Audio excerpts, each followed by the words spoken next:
isip ka pa din, makikinig ka pa din sa mga vloggers.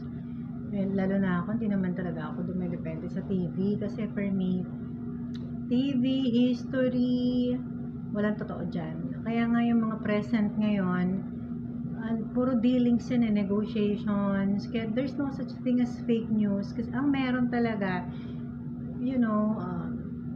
intention, mabuti at masama.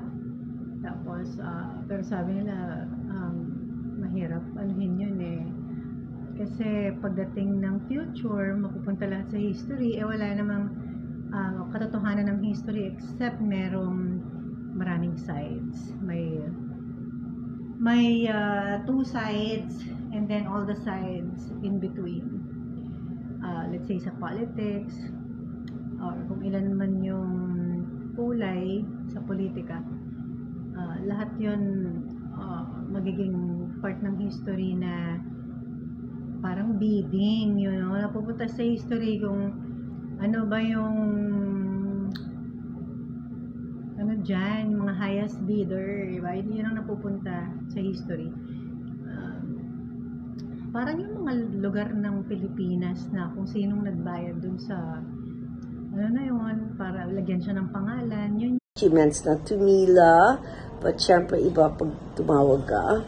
A good friend of ours, Francis Chua, basically has a problem in Istanbul, in Turkey, so he went to court.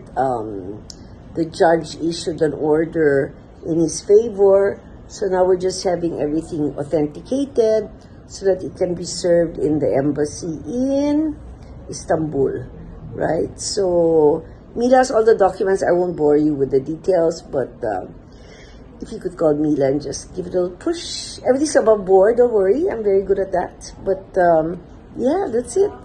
So I hope to see you soon. Grabe Bacolod, all we did here was eat